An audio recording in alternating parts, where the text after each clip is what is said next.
Hi welcome back to my channel. ఈ రోజు కథ 7 అడుగుల పైన 24వ భాగాన్ని వినేద్దాం.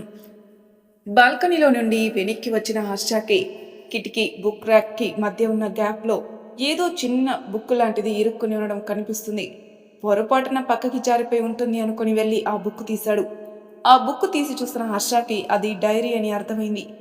చూడొద్దు చూడొద్దు అనుకుంటూనే పర్లేదు నందునే కదా అని ఓపెన్ చేశాడు. అది ఓపెన్ చేసిన వెంటనే ఫస్ట్ పేజీలోనే ప్రియా నందిని అని అందంగా రాసి కింద చిన్నగా బ్రాకెట్స్లో అమ్ము అని రాసుంది. మిక్స్డ్ కలర్స్ని ఉపయోగించినట్టుంది. చూడ్డానికి చాలా అందంగా కళ్ళకి ఇంపుగా ఉంది. ఆ పేరుని తన చేత్తో తడిమి చూశాడు. ఇంకో పేజీ తిప్పడంలో ఏవో అడుగులు చప్పుడు ఆ రూమ్ వైపు వస్తుండడం వినిపించి ఆ డైరీని మళ్ళీ ర్యాక్ పక్కన పెట్టేసి ఫాస్ట్గా వెళ్ళి బెడ్ పైన కూర్చొని ఫోన్ చూస్తున్నట్టు యాక్ట్ చేస్తూ ఉంటాడు. ఇంతలో రూమ్లోకి నందిని వస్తుంది. తన రూమ్లో హర్షని చూసి షాక్ అవుతుంది. ఎవరొచ్చారా అని ఓరకంటూ చూసిన హర్షకి డోర్ దగ్గర నందు షాక్ అయి చూస్తున్నాడని చూసి నవ్వుకుని తన వైపుకి తిరిగి అక్కడే ఉండిపోయావే నందు రా అంటాడు. నందు లోపలికొస్తుంది. లోపలికొచ్చి మీరు ఇక్కడ అంది. ఏ నేను ఇక్కడికి రాకూడదా అన్నాడు. అయ్యో అలా అని కాదు, మీరు ఈ రూమ్లో ఏంటా అని. ఏ ఇది మన రూమే కదా అన్నాడు మామూలుగానే. అంతే. నందు ఎంత షాక్ అయిందో అంత సంతోషపడింది. మన రూమ్ భలే ఉంది ఆ మాట. ఫస్ట్లో నువ్వు నా రూమ్లో ఉండకు, నా దగ్గరకు రాకు, నాకు కనపడకు అని హర్ష అన్న మాటలకి అప్పట్లో చాలా బాధపడేది. కానీ ఇప్పుడు హర్ష మన అనేసరికి ఆ బాధ అంతా పోయింది. ఇప్పుడు ఇంత పెరడానికేమో అప్పుడు అంత బాధపడ్డది అనుకుంది. నందు అన్నాడు హర్ష. హర్ష గారు కాఫీ ఏమైనా కావాలా అంది. ఇప్పుడేగా తిన్నది, కాసేపు పడుకుంటాను అన్నాడు. నందు వెళ్తే డైరీ చదువుతామని. సరే నేను వదిన వాళ్ళ దగ్గరికి వెళ్తాను, అమ్మ సాయంత్రం గుడికి వెళ్దామా అంది. ఆ పనులు చూసుకుంటాను అంది. ఓకే వెళ్ళు అన్నాడు. నందు వెళ్ళిపోయింది. నందు వెళ్ళిందని కన్ఫర్మ్ చేసుకుని డోర్ వేసి డైరీ చేతిలోకి తీసుకుని ఓపెన్ చేశాడు.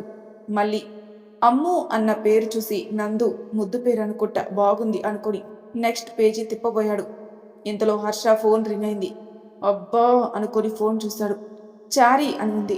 కాల్ అటెంప్ట్ చేసి చెప్పు చారీ అన్నాడు. గుడ్ ఆఫ్టర్నూన్ సార్ అన్నాడు చారీ. గుడ్ ఆఫ్టర్నూన్ చారీ, ఎలా ఉన్నావు? ఊరు నుండి ఎప్పుడొచ్చావు? మీ చిట్టి పాప ఎలా ఉంది అన్నాడు. ఫైన్ సార్, పాప చాలా బాగుంది, నెక్స్ట్ మంత్ ఇక్కడికి వచ్చేస్తుంది అన్నాడు. Okay good. ఈ టైంలో కాల్ చేసావేంటి అన్నాడు.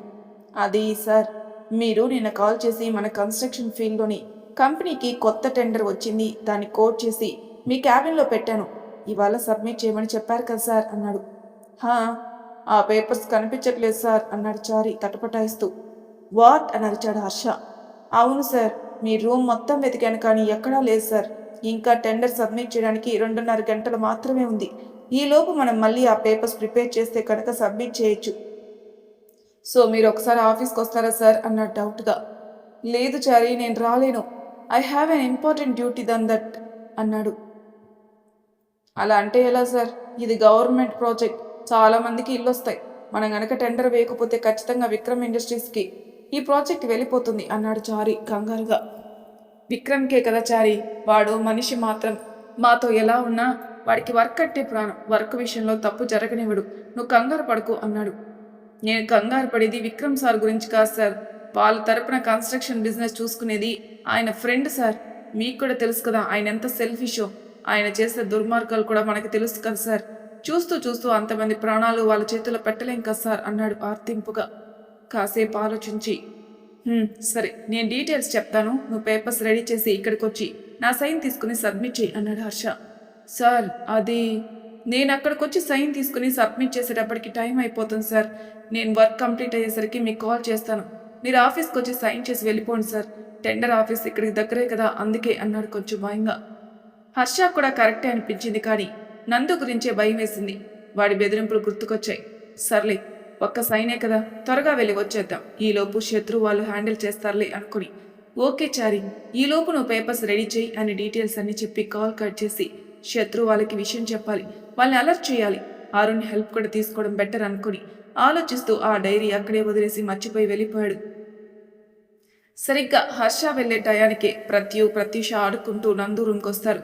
వాళ్ళు ఆడుకుంటూ బెడ్ మీద ఉన్న డైరీ చూసి ఏదో బుక్ అనుకుని నాకు కావాలంటే నాకని కొట్టుకుంటూ ఆ డైరీ పట్టుకుని బయటికి పరిగెత్తారు. వాళ్ళు వెళ్ళిన కాసేపటికి హర్ష పడుకున్నాడో లేదో అని చూడడానికి వచ్చిన నందు హర్ష లేకపోయేసరికి వాష్రూమ్లో కూడా చూసి లోపల హాల్లోకి వెళ్ళింది. ప్రత్యయ్ చేతిలో డైరీ లాక్కొని ఫాస్ట్గా రూమ్లోకి పరిగెత్తి అక్కడ బ్యాగ్లో ఉన్న బట్టల్లో కనిపించకుండా దాచేసింది. ప్రత్యయ్ రూమ్ అంతా వెతుక్కుని అది కనిపించకపోయేసరికి ఏడుస్తూ బయటికి వెళ్ళిపోయాడు.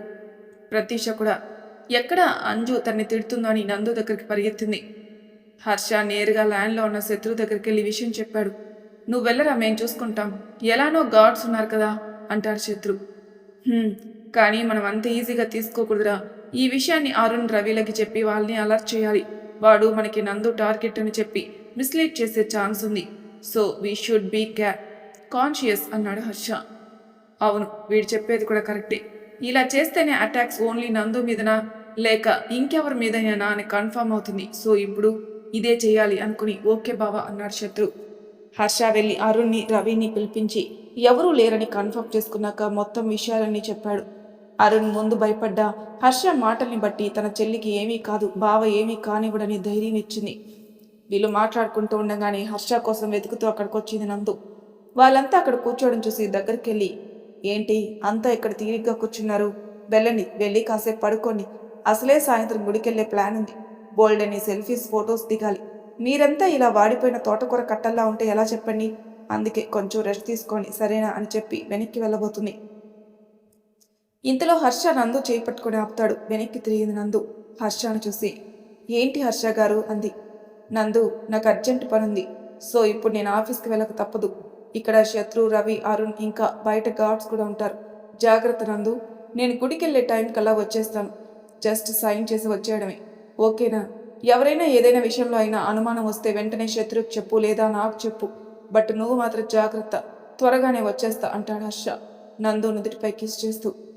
నందు నవ్వుతూ హర్షని చూసి, హర్ష గారు నాకేం కాదు, నేను జాగ్రత్తగా ఉంటాను, మీరు హ్యాపీగా వెళ్ళిరండి, ఇక్కడంతా నేను చూసుకుంటాను, త్వరగా వచ్చేయండి అంది.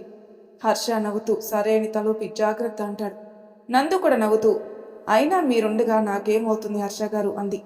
ఆ మాట వినగానే ఎప్పుడో ఒకసారి శ్వేత అన్న మాటలు, నిన్న ఆ అజ్ఞాత వ్యక్తి నీ కారణంగానే అది చస్తుంది అన్న మాటలు గుర్తుకొచ్చి నందుని గట్టిగా హక్ చేసుకుంటాడు. హర్ష స్పర్శలో తనకేమవుతుందని టెన్షన్, తనకి దూరం అయిపోతుందేమోనే భయం స్పష్టంగా తెలుస్తున్నాయి నందుకి. హర్షని కూల్ చేయాలని తను కూడా హర్ష చుట్టూ చేతులు వేసి గట్టిగా పట్టుకుంటుంది. అలా ఒక 5 నిమిషాల తర్వాత శత్రు దగ్గడంతో దూరం జరుగుతారు. హర్ష మళ్ళీ ఒకసారి ముగ్గురికి జాగ్రత్తలు చెప్పి నందుని వార్న్ చేసి బయటకు వచ్చి గార్డ్స్కి అలర్ట్ చేసి తేడా రాకూడదని చెప్పి ఆఫీస్కి బయలుదేరతాడు. హర్ష చెప్పింది మొత్తం విన్న శత్రు ఆల్రెడీ కోడ్ చేసి ప్రిపేర్ చేసిన టెండర్ పేపర్స్ మిస్ అవడం ఏంటి, అది కూడా ఆఫీస్లో, అండ్ ఈ టెండర్ హర్షకి వేయకపోతే విక్రమ్ ఇండస్ట్రీస్కి టెండర్ వెళ్తుంది, అంటే హర్ష నందుని వదిలి రాలేడు కాబట్టి టెండర్ని కొట్టేద్దామనే లేదా టెండర్ కోసం వస్తే తన ప్లాన్ ఎగ్జిక్యూట్ చేద్దామనే వాడి ప్లాన్ కాదు కదా. ఇదంతా చూస్తుంటే నాకు విక్రమ్ మీదే డౌట్ వస్తుంది, కానీ వాడు ఇంత సింపుల్ క్లూస్ వదిలేస్తాడంటే నమ్మబుద్ధి కావట్లేదు, చూద్దాం. ఇప్పుడైతే నందుని ఫ్యామిలీని ప్రొటెక్ట్ చేయాలి అనుకున్నాడు శత్రు. గంటన్నర తర్వాత ఆఫీస్లో టెండర్ డీటెయిల్స్ అన్నీ చెక్ చేసి సైన్ చేసి చారీకిచ్చి టెండర్ ఆఫీస్కి పంపించి ఇంటికి బయలుదేరతాడు హర్ష. ఇంతలో శ్రీనివాస్ గారు కాల్ చేసి నందు కనిపించట్లేదని చెప్పడంతో కంగారుగా శత్రు వాళ్ళకి కాల్ చేసి విషయం చెప్పి గార్డ్స్ని కూడా వెతకమని చెప్తాడు. ఇంటివైపు కార్ని వేగంగా పరుగులు పెట్టిస్తాడు హర్ష. ఆ అజ్ఞాత వ్యక్తి మాటలే పదే పదే గుర్తుకు రావడంతో అంతకంతకు టెన్షన్ ఇంకా ఇంకా పెరిగిపోతుంది.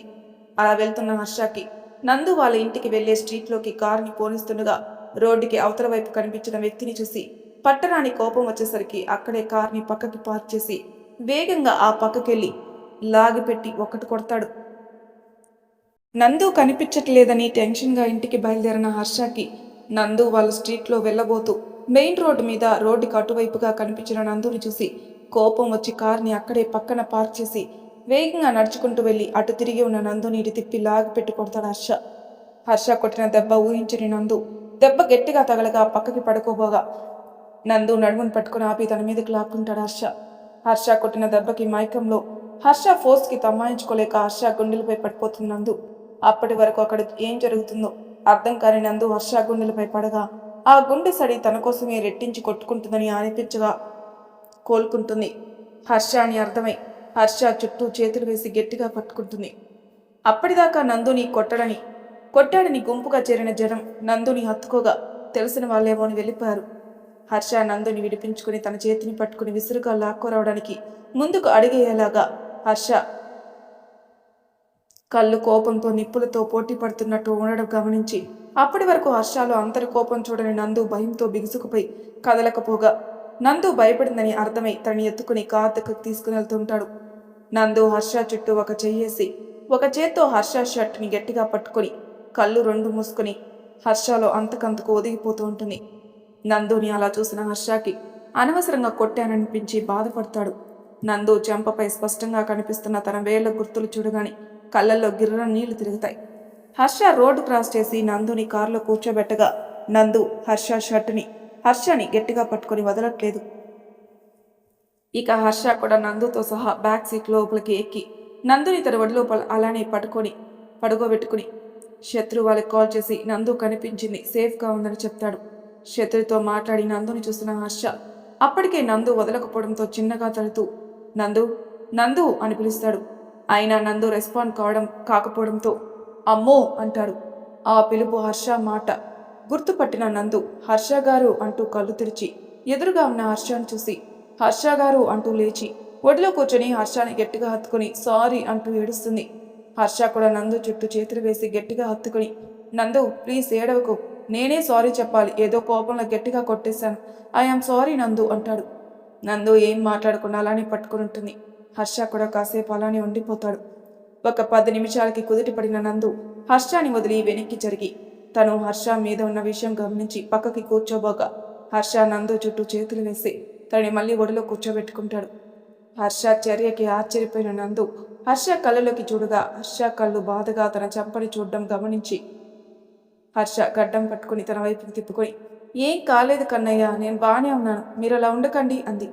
లేదు నందు, నువ్వు చెప్పకుండా వచ్చావన్న కంగారులో కోపంలో ముందు వెనుక చూడకుండా కొట్టేశాను, సారీ నందు అంటాడు గిల్టీగా ఫీల్ అవుతూ. అయ్యో హర్ష గారు, మీరు సారీ చెప్పకండి, తప్పు నాది, మీరు అన్నిసార్లు చెప్పి వెళ్ళినా నేను వినకుండా ఎవరికి చెప్పకుండా వచ్చేసాను. మీకు కోపం రావడంలో న్యాయం ఉంది, అయినా మీరు కొట్టిన దెబ్బలో మీకు కోపం ఉందనిపించిందేమో, కానీ నాకు మాత్రం మీకు నా మీదున్న ప్రేమ హక్కు కనిపించాయి హర్ష గారు అంది హర్ష ఫేస్ని దోశలోకి తీసుకుని ప్రేమగా చూస్తూ. నందు మాటల్లో కళ్ళల్లో తనకి కనిపిస్తున్న ప్రేమకి లొంగిపోయిన హర్ష నందు ఫేస్ అంత దగ్గరగా ఉండడంతో తన మొహాన్ని చేతుల్లోకి తీసుకుని తన పెదవుల్ని సమీపించబోతూ మళ్ళీ ఏదో గుర్తొచ్చిన వాళ్ళ నందుని వదిలి తన పక్కన కూర్చోబెట్టి డ్రైవింగ్ సీట్లో మారిపోయాడు. హర్ష చేతి స్పర్శలోని ప్రేమకి స్పందించిన నందు హర్ష తన్ని వదిలి వెళ్ళిపోవడంలో కళ్ళు తెరిచి చూడగా హర్ష డ్రైవింగ్ సీట్లో కనిపిస్తాడు. నందుకి అర్థం కాక కారు దిగి సైలెంట్గా హర్ష పక్కన కూర్చుంది. హర్ష నందుని చూడలేక బయటకు చూస్తూ డ్రైవ్ చేస్తుంటాడు. నందు మాత్రం హర్షని తదేకంగా చూస్తుంది. హర్ష మొహంలో ఏదో బాధ, భయం కనిపిస్తున్నాయి నందుకి. తన గదిలో ఉన్న తన పెళ్లి ఫోటో చూసినప్పుడల్లా తనకి హర్ష మొహంలో కనిపించే ఆందోళన ఇప్పుడు తన మొహంలో కనపడుతుంది. కానీ ఎందుకు అర్థం కాలేదు నందుకి. ఇద్దరు ఎవరి ఆలోచనలో వాళ్ళు ఉన్నారు. ఆ ఆలోచనలతో ఇంటికి చేరుకున్నారు. వీళ్ళింటికి చేరేసరికి శత్రు బయట గార్డ్స్ని తిడుతూ కనిపిస్తాడు.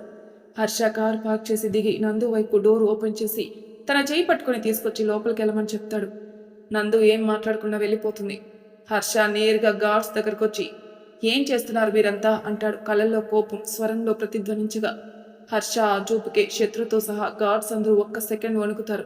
నిజానికి హర్ష సాధ్యమైనంత మెల్లగానే అడిగాడు, కానీ అతని కళ్ళల్లో కోపానికి అందరికీ అరుపులకి ఎక్కువ కేకలకి తక్కువలా అనిపించింది. సమాధానం రాకపోవడంతో మళ్ళీ అడిగాడు హర్ష అదే బేస్ వాయిస్తో. ఆ గార్డ్స్ హెడ్ ధైర్యం చేసి సార్, అది మీరు చెప్పినట్టుగా మెయిన్ గేట్ దగ్గర ఇద్దరు, ఇంటి సరౌండింగ్స్లో చుట్టూ మిగతా అందరూ, ఇంకా మెయిన్ గేట్ దగ్గరలో మఫ్టీలో ఒకరున్నాం సార్. కానీ మీ సిస్టర్ వచ్చి కారులో కొబ్బరికాయలు, పూలదండలు, ఇంకా కొంత పూజ సామాగ్రి ఉన్నాయి తీసుకురమ్మని చెప్పడంతో వీళ్ళు వెళ్ళారట సార్. ఆ తర్వాత అసలు వాళ్ళు ఎక్కడికి కదలలేదంట సార్. వీఆర్ సారీ అన్నాడు కొంచెం భయంతో వణుకుతూనే. అంతా విన్న హర్ష మరి ఆ మఫ్టీలో ఉన్నతను అన్నాడు సేమ్ ఎక్స్ప్రెషన్స్తో. అది సార్, ఆ లగేజ్ ఎక్కువ ఉందని అతను కూడా హెల్ప్ చేశాడని సార్ అన్నాడు మళ్ళీ అతని. ఓకే, ఈసారికి ఓకే, ఇంకొకసారి ఇలా జరిగిందో అనే మాట పూర్తి కాకముందే నో సార్ అన్నారు వాళ్ళంతా. హర్ష అంత సాఫ్ట్గా మాట్లాడడం ఎంతగా చూస్తున్నాడు. శత్రు గెట్ లాస్ట్ అని అరిచాడు హర్ష. ఇంకా ఆ అరుపుకి జడుసుకున్న గార్డ్స్ అందరూ పడుతూ లేస్తూ పరుగందుకున్నారు. వాళ్ళంతా వెళ్ళిపోయారని కన్ఫర్మ్ చేసుకున్నాక వెనక్కి తిరిగిన హర్ష ఒక్క ఉదిరిన శత్రు కాలర్ పట్టుకున్నాడు. రే బావా, ఏంటిది అన్నాడు శత్రు. రేయ్, నీకేం చెప్పాను? నందు జాగ్రత్త అని ఎన్నిసార్లు చెప్పి వెళ్ళాను? నీ మీద నమ్మకంతో దాన్ని వదిలి వెళ్తే ఇదే నన్ను చేసేది అన్నాడు హర్ష కోపంగా. రేయ్ బావా, ప్లీజ్ నేను చెప్పేది విను. నేను, రవి, అరుణ్ అంతా అలర్ట్గానే ఉన్నాంరా. ఇంతలో ప్రియా బయటకు వస్తే మాట్లాడుతున్నాను. అప్పుడు కూడా నందు నా ఎదురుగా సోఫాలోనే ఉంది. ఇంతలో నువ్వు కాల్ చేసి నందు లేదు అనగానే నా మైండ్ పని చేయలేదు. ముందుకు చూసేసరికి నందు లేదు. ఇక అప్పటి నుండి వెతుకుతూనే ఉన్నాను. మళ్ళీ నువ్వు కాల్ చేసి చెప్పే వరకు ఊపిరాడలేదురా అన్నాడు శత్రు. హర్ష శత్రు కాళ్ళు వదిలేసి ఫాస్ట్గా నడుచుకుంటూ లోపలికి వెళ్ళిపోయాడు. శత్రు కూడా హర్ష వెనక లోపలికి వెళ్ళిపోయాడు.